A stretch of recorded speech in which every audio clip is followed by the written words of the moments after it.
The world number one has won 4 Grand Slams, spent 2 years atop the rankings, and dominated the tour like few before her. However, Aryna Sabalenka has noticed something that stings more than any loss. Every time Alexia Akis achieves something remarkable, a breakthrough win, a historic ranking, or a moment of glory, Rafael Nadal is there. Nadal has never been one to hand out praise lightly. The 22-time Grand Slam champion, now enjoying his retirement in Mallorca, has watched the next generation of tennis stars with a critical eye. Yet, when it comes to Alexia, his support has been unwavering, public, and deeply personal.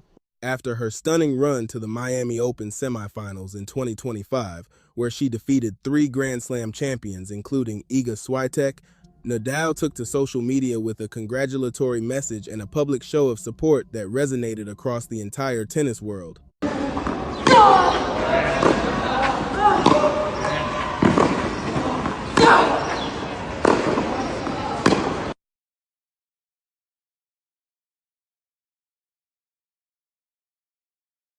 It was the kind of public endorsement that can define a young player's career. When Alex Eala captured her first WTA 125 title in Guadalajara, Rafael Nadal was there again, congratulating her on her historic achievement. When the two shared a practice session at his academy in November 2025, marking Nadal's first time back on court since his retirement, the images of them hitting together became an instant sensation. "He gave me some tips on my forehand and a few other small pieces of advice," Eala said of that session. "This is the first time I've ever hit with him in my life, and it is just a memory that will last forever." For Eala, Nadal's support has been a constant throughout her journey. She arrived at his academy at just 12 years old, a wide-eyed girl from the Philippines with a dream and a racket. She trained there for 7 years, absorbing not just tennis technique, but the philosophy, the work ethic, and the relentless discipline that had made Nadal a legend. When she graduated in 2023, she left as family. The bond between them was forged in the crucible of the academy, a place where Nadal does not just lend his name, but his presence. He is just there a lot, and he is very down to earth when you talk to him, Eala has said. Of course, he asks questions and things like that, but it is just that he is Rafa, so you are always going to be scared. Aryna Sabalenka, by contrast, has no such history. She has never trained at Nadal's academy. She has never shared a practice court with him. She has never received a public message of support from the Spanish legend. As she has watched Eala receive all of this and more, a question has been gnawing at her. Why? Couple of words to my team. You did a bad job today.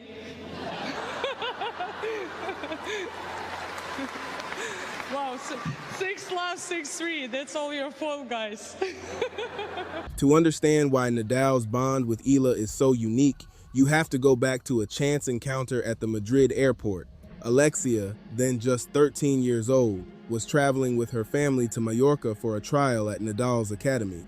They had no idea what to expect. They were nervous, excited, and hopeful. Then, as they made their way through the terminal, they spotted him. Rafael Nadal, the king of clay, walking through the airport. What happened next has become the stuff of tennis legend. The Eala family did not freeze. They did not stand and stare. They chased him down. So my parents, my brother, and I, we flew over to the Madrid airport. We just happened to pass by Rafa on the way to his academy. We all chased him down, Eala recalled. It was like, "We're going to your academy. Can we take a pic?" And yeah, he took a pic with us. So that was the first interaction I remember in Spain. A good way to start, I would say. That photo, taken by a nervous 13-year-old who had just chased her idol through an airport, became the first chapter in a relationship that would span years. Nadal, for his part, was gracious, taking the time to pose for a picture with a family he had never met and making them feel welcome before they had even set foot on his academy's grounds.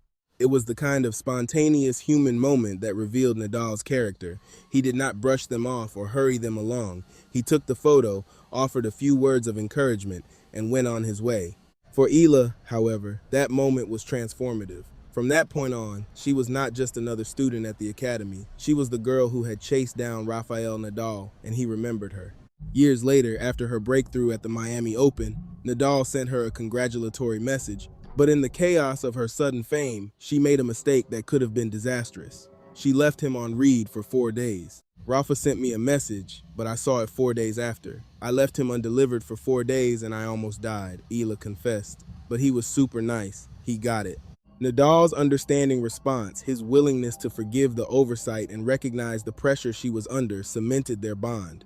He was not just a distant idol, he was a mentor who genuinely cared. In November 2025, 1 year after his emotional retirement at the Davis Cup, Rafael Nadal stepped back onto a tennis court for the first time. His chosen partner was not a fellow legend or a rising Spanish star, but Alex Eala. 1 year later, it felt great to be back on a tennis court. It was great to practice with you, Alexia. Next time, I will be stronger. Nadal posted alongside videos of their session. The images went viral. Two left-handers, separated by generations but united by a shared love for the game, traded ground strokes in Mallorca. Nadal still moved with that unmistakable intensity, offering pointers on Eala's forehand while she soaked in every word. It was so special for me. Obviously, training with Rafa is something that people and young kids can only dream about, Eala said. He gave me some tips on my forehand and a few other small pieces of advice. This is the first time I've ever hit with him in my life, and it's just a memory that will last forever. For Nadal, the session was a return to the sport he loved. For Eala, it was validation proof that she had earned the respect of one of the greatest players in history. For Sabalenka, watching from afar, it was yet another reminder of a bond she could never share. The contrast is stark. Nadal and Eala have a history that spans nearly a decade. They have trained together, celebrated together, and built a relationship that transcends tennis. Sabalenka, for all her achievements, has never had that. In March 2026, as Eala prepared for the Australian Open, Nadal joined her for a special video discussing the tournament. It was a moment of genuine connection, the legend passing on wisdom to his protege. It's always been a very special and important moment because it's the beginning of the season, Nadal said in the video. The Australian Open has always been ready to make positive changes for our sport. You need to move differently from everyone else. It's important to have your own personality, and then you can find your style. Reflecting on his words, Eala added, moving differently to me means being brave, doing things your own way, and not being afraid to show yourself and be authentic.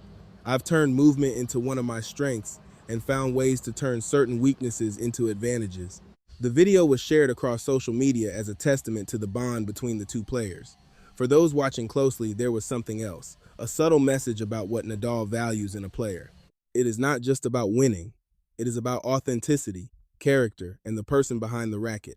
That is the quality Nadal sees in Eala, and it is the quality that Sabalenka, for all her power and dominance, has perhaps failed to cultivate. Eala has spoken openly about the fear she still feels when talking to Nadal. It is just that he's Rafa, so you're always going to be scared. Like, I'm always still scared. I don't know what to say. I always get very tongue-tied. But that fear is born of respect, not distance. It is the fear of someone who knows him. Aryna Sabalenka's frustration is understandable. She has done everything the sport has asked of her. She has won Grand Slams, climbed to #1, and dominated the tour for 2 years. She has built a brand, cultivated a social media following, and engaged with fans in a way few top players do. But the Eala effect, the phenomenon of packed stadiums, crashing ticket systems, and unprecedented fan devotion has eluded her, as has the endorsement of Rafael Nadal. Sabalenka has never been part of Nadal's inner circle. She has never trained at his academy, never received a public message of support from him, and was never invited to practice with him on his first day back on court. The reasons are complex. Nadal's loyalty is to the players who have come through his academy, players like Eala, who have sacrificed years of their lives to train under his system and absorb his philosophy. They have become part of the Nadal family. That bond cannot be replicated, bought, or earned through Grand Slam titles alone. Eala's relationship with Nadal began with an airport chase, a moment of pure, unfiltered fandom that revealed her passion for the sport. It grew through years of training, shared experiences, and moments of vulnerability and triumph.